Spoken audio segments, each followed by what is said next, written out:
भारतीयों, जय हिंद, नमस्कार। I am DP Kashyap. मैं आप सभी का अपनी यूट्यूब चैनल SDS फाउंडेशन में हार्दिक स्वागत करता हूं। और आज आप लोगों के लिए मैं इंग्लिश की एक और क्लास लेके उपस्थित हुआ हूं, जिसमें आज हम प्रेजेंट इंडेफिनिट के सिंपल सेंटेंस को कैसे हमें इंग्लिश में ट्रांसलेट करना है, इन्हीं सब रूल्स के बारे में डिस्कस करने वाले हैं। सबसे पहले आप लोगों से मेरी रिक्वेस्ट है, इस वीडियो को देखने से पहले हमारा एक और वीडियो अपलोड हो चुका है, उसको आप देख लेंगे, जिससे कि आप लोगों को सब्जेक्ट और वर्ब ऑब्जेक्ट एक सेंटेंस के अंदर कैसे मॉडिफाई करना है, कैसे आपको पहचानना है, इसके बारे में उस वीडियो में अच्छे से बताया गया है। क्योंकि अगर आप सब्जेक्ट और वर्ब को नहीं ठीक से समझ पा रहे हैं तो कहीं न कहीं आपको ट्रांसलेट करने में प्रॉब्लम होगी। तो इसीलिए इट्स माय रिक्वेस्ट, आप लोग उस वीडियो को एक बार ज़रूर देख लेंगे। ठीक है, हम अपने कंसेप्ट पे आते हैं। तो सबसे पहले हम बात करते हैं कि प्रेजेंट इंडेफिनिट के सिंपल सेंटेंसेज को हमें हिंदी में कैसे पहचानना है कि यह वाक्य प्रेजेंट इंडेफिनिट सिंपल सेंटेंस है। ठीक है, तो ऐसे वाक्य जिनके अंत में ता है, ते हूँ, ते हो, ऐसे शब्द हैं, ता है, ते हैं, ते हो, ती हैं, ऐसे शब्दों से इंड हो कोई भी वाक्य, तो ऐसी सिचुएशन में हमें बेसिक याद रखना है कि ये प्रेजेंट इंडेफिनिट सिंपल सेंटेंस है। ठीक है, ये तो पहचान की बात हो गई। आगे हम आते हैं कि इसके रूल्स क्या होते हैं, इसको हमें कैसे ट्रांसलेट करना है हिंदी से इंग्लिश में। तो आप सभी लोगों को पता है, सबसे पहले हम सब्जेक्ट रखते हैं, सब्जेक्ट के बाद हमारा मैन वर्ब आता है और मैन वर्ब के बाद ऑब्जेक्ट आ जाता है। ठीक है, तो सब्जेक्ट क्या होता है, ऑब्जेक्ट क्या होता है, ये सारी चीज़ें हमने पिछले वीडियो में बता रखी हैं, आप लोग उसको देखिए, वहाँ से आप लोगों को पता चल जाएगा। ठीक है, तो सबसे पहले सब्जेक्ट, उसके बाद मैन वर्ब, उसके बाद ऑब्जेक्ट।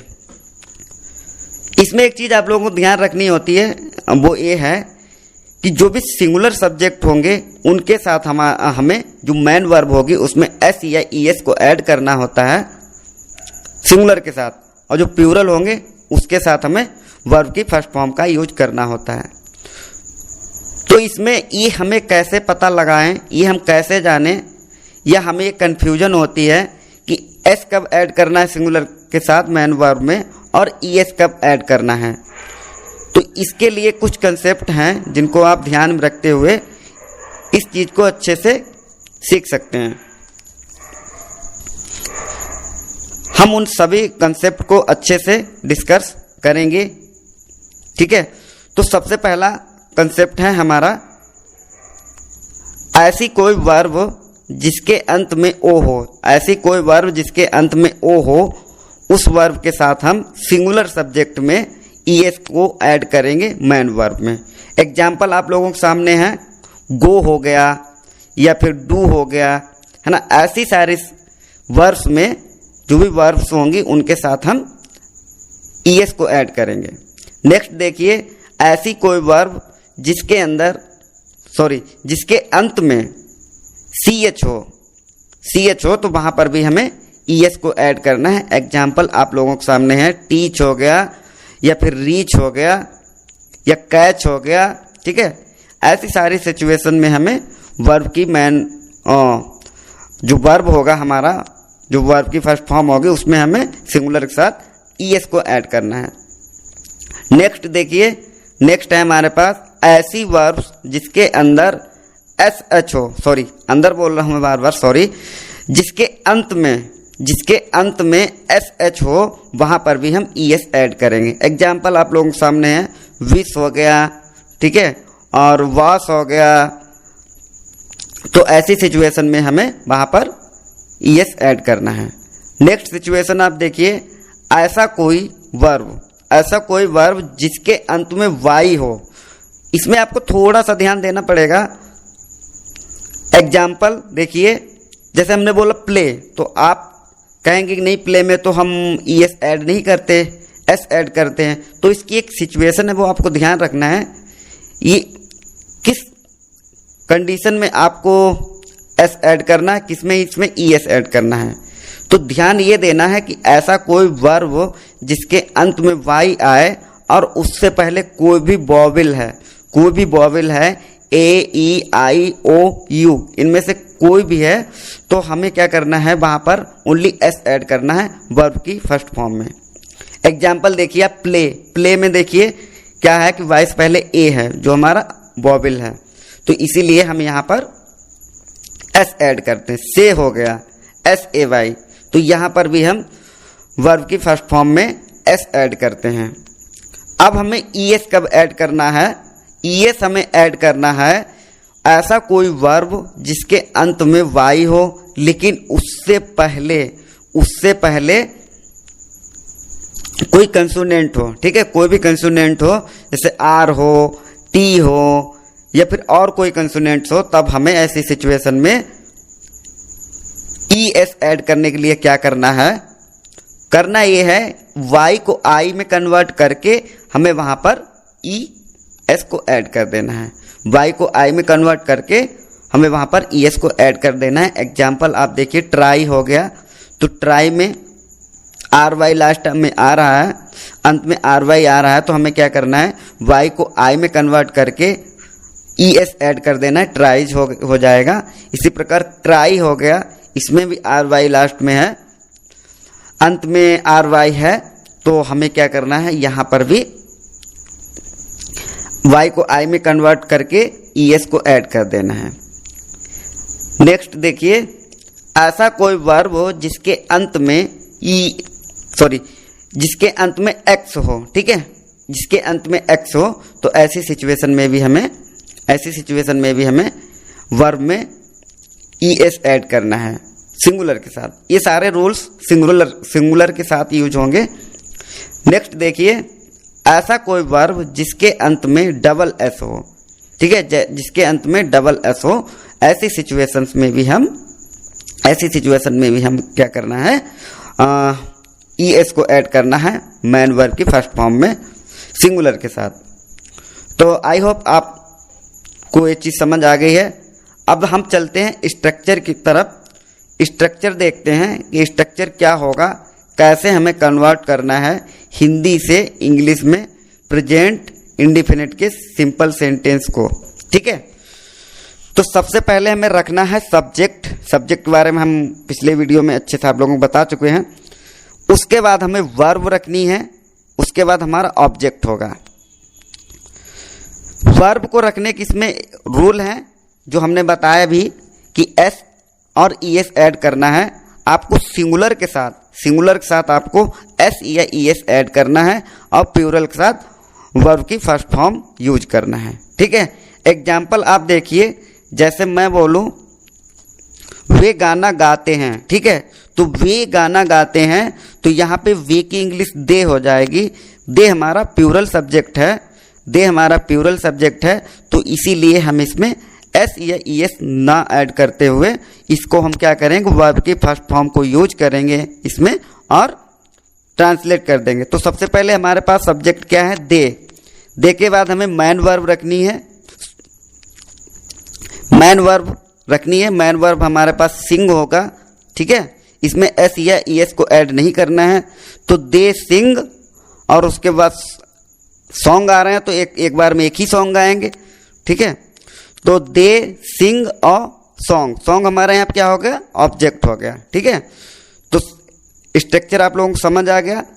सबसे पहले आपको सब्जेक्ट रखना है, उसके बाद मैन वर्ब रखनी है और उसके बाद ऑब्जेक्ट। मैन वर्ब में आपको एस या ई एस ऐड करना है जब सिंगुलर सब्जेक्ट होगा, ही सी इट या किसी का नाम हो या कोई भी सिंगुलर सब्जेक्ट हो, तो आपको वहां पर एस या ई एस ऐड करना है। नेक्स्ट सेंटेंस आप देखिए, जैसे मैंने बोला सीता खाना पकाती है, ठीक है, सीता खाना पकाती है, तो यहाँ पे सीता क्या है, एक नाम है जो कि सिंगुलर है। तो हमें यहाँ क्या करना है, वर्ब जो है हमारे पास कुक, इसमें हमें एस ऐड करना है, ठीक है। तो सबसे पहले सब्जेक्ट रखा हमने सीता, उसके बाद मैन वर्ब, उसमें एस ऐड करना है, तो सीता कुक्स द फूड, ठीक है। नेक्स्ट देखते हैं मैंने बोला राम एक पोयम पढ़ता है, राम एक कविता पढ़ता है, ठीक है। राम एक कविता पढ़ता है, तो राम यहाँ पे सिंगुलर सब्जेक्ट है, ये भी नाम है, ठीक है। और इसके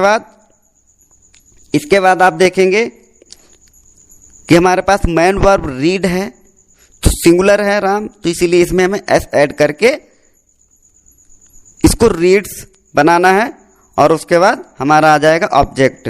तो राम रीड्स अ पोएम, ठीक है, राम रीड्स अ पोएम। तो आई होप आप लोगों को ये समझ आ गया, ठीक है। अब हम बात कर लेते हैं इसको निगेटिव कैसे बनाना है। मान लीजिए कोई सेंटेंस है, उसको हमें निगेटिव को हिंदी में नकारात्मक कहते हैं, नकारात्मक वाक्य कैसे बनाना है। तो आप लोगों को कुछ नहीं करना है, बस थोड़ा सा ध्यान रखना है। ध्यान किस चीज का रखना है कि निगेटिव बनाने के लिए हमारे पास एक हेल्पिंग वर्ब आ जाती है, ठीक है, एक हेल्पिंग वर्ब आ जाती है, डू और डज, ठीक है, डू और डज। देखिए डू का हमें यूज करना है प्लूरल के साथ, और डज का हमें यूज करना है सिंगुलर के साथ। बस इतनी चीज आप याद रखो, डू को हमें यूज करना है प्लूरल के साथ, और डज का यूज करना है सिंगुलर के साथ। स्ट्रक्चर की बात करते हैं तो सबसे पहले आपको सब्जेक्ट रखना है, सब्जेक्ट के बाद हमारा यहाँ पे हेल्पिंग वर्ब आएगा, और हेल्पिंग वर्ब के बाद हमें नॉट ऐड करना है। उसके बाद हमारी मैन वर्ब आ जाएगी, मैन वर्ब में हमें एस या ई एस ऐड नहीं करना है सिंगुलर के साथ भी, ठीक है। निगेटिव में हमें एस या ई एस ऐड नहीं करना होता है। प्रेजेंट इंडिफिनिट जो भी सेंटेंस निगेटिव होंगे उसके साथ हमें जो मैन वर्ब होगी उसमें एस या ई एस को ऐड नहीं करना है, ठीक है। तो सबसे पहले आप देखो, मैं बोल रहा हूं एक सेंटेंस, आप बाजार नहीं जाते हो, ठीक है, आप बाजार नहीं जाते हो। तो आपको इंग्लिश में क्या कहेंगे, यू, ठीक है, आपको इंग्लिश में कहेंगे यू। तो यू यहाँ पे सब्जेक्ट प्लूरल है, तो यू सबसे पहले यू, उसके बाद हमने हेल्पिंग वर्ब रखा, तो यू हमारा प्लूरल है, तो हेल्पिंग वर्ब हमारा डू होगा। तो यू डू, उसके बाद हमने नॉट रखा, उसके बाद ऑब्जेक्ट, उसके बाद हमने मैन वर्ब में एस या ई एस ऐड नहीं करना है, और उसके बाद ऑब्जेक्ट। तो ट्रांसलेट क्या हो गया, you do not go to market, ठीक है, you do not go to market. Next देखिए, मैंने बोला सीता खाना नहीं खाती है, ठीक है, सीता खाना नहीं खाती है। अब देखो यहाँ पे सीता एक नाम है जो कि सिंगुलर सब्जेक्ट है। इसके बाद आपने देखा हमने बोला था कि सिंगुलर के साथ आपको डज का यूज करना है, हेल्पिंग वर्ब डज यूज करना है। सेम वही प्रोसेस है, डज के बाद आपको नॉट लगाना है, उसके बाद वर्ब की फर्स्ट फॉर्म का यूज करना है, इसके बाद आपका ऑब्जेक्ट आ जाएगा। तो ट्रांसलेट क्या हो जाएगा, Sita does not eat the food, ठीक है, Sita does not eat the food. एक एग्जाम्पल और देखते हैं, वह नहीं लिखती है, वह नहीं लिखती है, ठीक है, वह नहीं लिखती है, मतलब वह नहीं लिखती है, इसमें कोई ऑब्जेक्ट नहीं है, ठीक है, इस सेंटेंस में कोई ऑब्जेक्ट नहीं है। तो वह नहीं लिखती है, नहीं लिखती है, हमें पता चल जाए किसी फीमेल्स की बात हो रही है। तो इसके साथ हम जो हमारा सब्जेक्ट है वो क्या होगा, सी, ठीक है। तो सी हमारा सिंगुलर है, तो सिंगुलर है तो हम सी के साथ डज का यूज करेंगे हेल्पिंग वर्ब के रूप में, उसके बाद नॉट रखेंगे, इसके बाद हमारी मैन वर्ब होगी, और अगर ऑब्जेक्ट है तो ऑब्जेक्ट, और नहीं है तो इतने पर भी हमारा कंप्लीट हो जाएगा। तो क्या सबसे पहले सब्जेक्ट रखा सी, उसके बाद हमने रखा डज हेल्पिंग वर्ब, उसके बाद नॉट, उसके बाद मैन वर्ब राइट, ठीक है। तो see does not write mean, चलो हम इसको कर देते हैं, see does not a poem, ठीक है, see does not a poem mean वह एक कविता नहीं लिखती है, ठीक है। तो सी सब्जेक्ट हो गया, डज हेल्पिंग वर्ब हो गया, उसके बाद हमने नॉट ऐड किया निगेटिव बनाने के लिए, इसके बाद मैन वर्ब राइट, उसमें एस या ई एस ऐड नहीं करना है सिंगुलर के साथ भी, और उसके बाद हमारा ऑब्जेक्ट आ गया पोएम, ठीक है, she does not right a poem. तो आई थिंक आप लोगों के कंप्लीट हुआ है, और आप लोगों से एक रिक्वेस्ट है कि आप लोग चैनल को सब्सक्राइब करें, और अगर वीडियो पसंद आती तो इसको लाइक करें, शेयर करें, और हम जल्दी ही आप लोगों के सामने नेक्स्ट वीडियो, नेक्स्ट इंग्लिश की क्लास लेके जल्दी ही अवेलेबल होंगे। सभी लोग अच्छे से रहिएगा। जय हिंद,